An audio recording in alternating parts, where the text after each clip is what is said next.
I have been appointed arbitrator to try to find win-win solutions to 5 cases of apparent interpersonal conflict. I also cannot assume the genders of the individuals in conflict in the first 3 cases, which make the task no less difficult. I feel the most reliable way of finding a collaborative win-win situation for any conflict is to find information and use that information to persuade rather than make demands. Demanding is like sending an unstoppable force against an immovable object. Quite often, conflicts are caused by people digging in on a position and simply not being aware of alternatives. Alternative awareness, most of the time, does result in compromises, and each party does have to give a little to gain a lot. Nevertheless, here we go. Case number 1.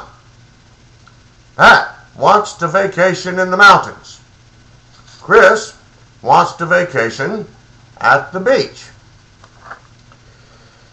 The solution for this conflict involves finding an alternative acceptable for both parties. This will involve doing some research and gathering information. If Pat and Chris can find a place where there are mountains near a beach, then each can have his or her ideal vacation. I know of places like this in California and Oregon, although I don't even know where Pat and Chris live.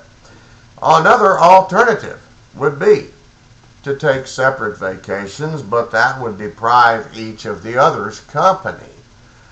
So that is not as acceptable. I think another alternative would be a mutual agreement that they go first to one place and then the other.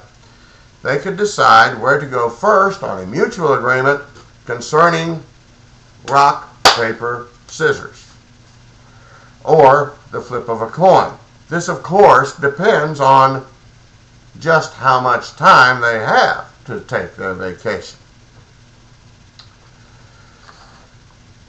Case number 2. Pat just got a bonus at work of $3,000. Good for you, Pat. Chris thinks they should spend the raise on a computer for their side business.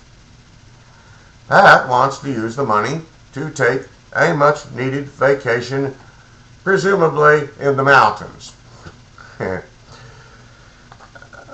Well, Pat earned the $3,000 bonus. We could say it's Pat's call, but that makes Chris the loser. Again, research, do some shopping around. I do not know of many computers that would cost the entire $3,000.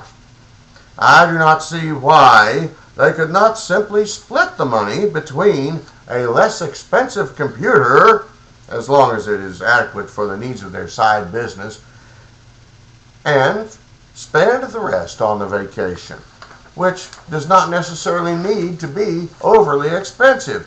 Both people benefit, so this is a true win-win.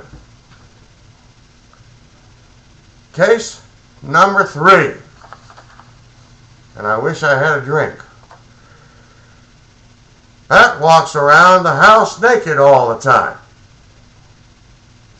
Chris hates this and wishes Pat wouldn't be naked when guests come over, at least.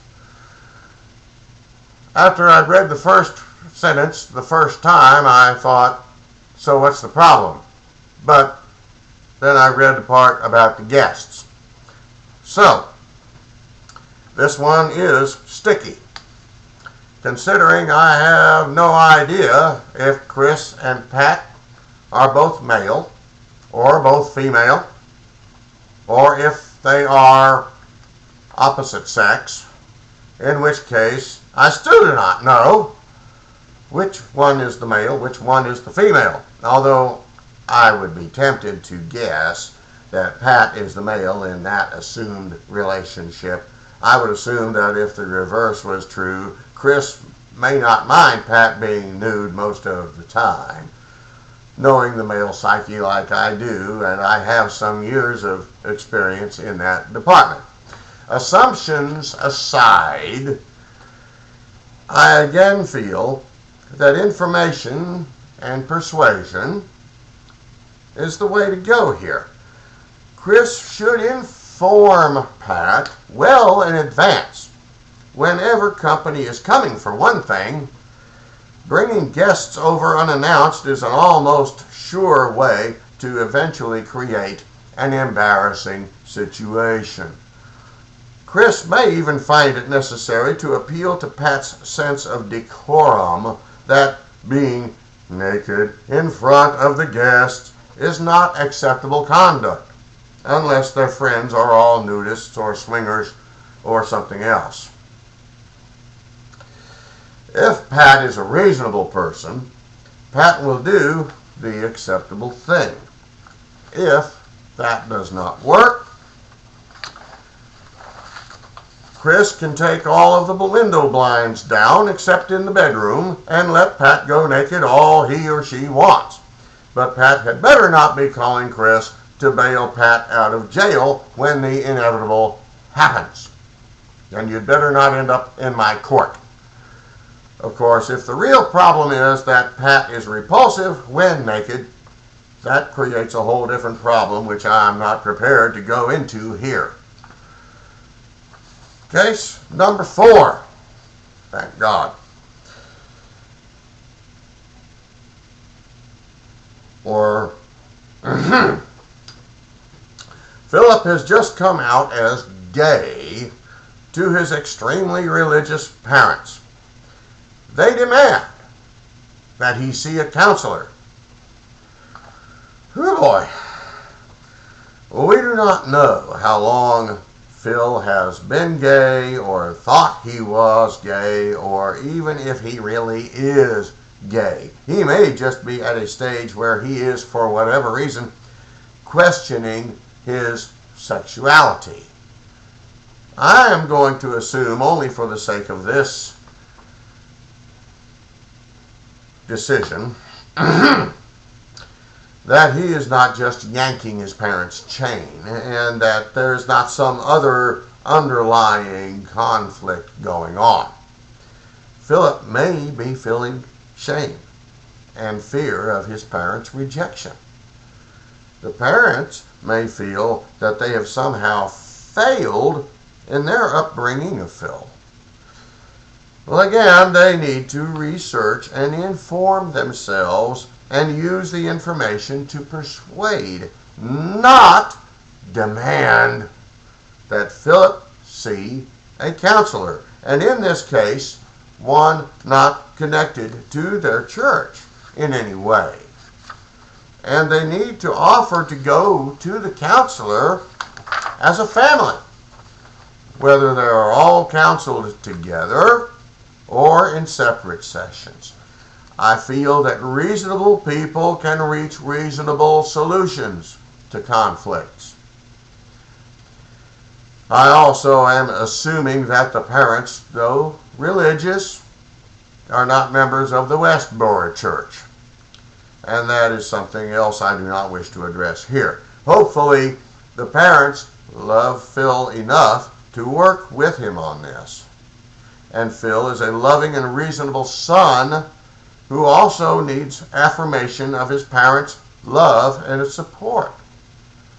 If Philip discovers he is not really gay, the conflict can end right there with everyone winning. If it is discovered that he is, in fact, gay, the parents have sought the counseling they will need to reconcile that in their hearts and minds. Case number 5. Workers at a bottling plant make 20% less 20% less than workers at a similar plant 100 miles away. They've repeatedly asked management to raise their salaries to give them an equal pay. Management has refused to raise salaries. Good, it's a simple labor dispute. First question is, do the workers know for a fact that there is such a pay disparity between plants, or is this just some rumor or talking point raised by one individual to stir up trouble?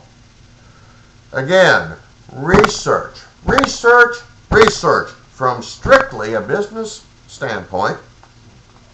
Boss does not want malcontent workers any more than the workers want to feel slighted. Once the factual information is gathered, which could be as simple as the boss calling the boss of the other plant and asking, "Hey Joe, what are you paying those guys at your plant?" Then there is a basis for negotiation. It is not reasonable to say the workers could quit their jobs and go to work at the higher paying plant 100 miles away. Relocation is a major pain. If the disparity is proven to be just rumor, then everybody can just go about their business. If the disparity is wholly or even partially real, the boss can and should try to make this situation right in some way, whether it is increased pay, enhanced benefits programs, or a combination of both. I do not see the boss as losing anything in the long run to make his employees happy. He will benefit as well, because happy employees are productive employees, and satisfied employees do not generally go looking for employment elsewhere. The boss will have the benefit of experienced employees to train newer employees and to promote into supervision and management. Everybody wins.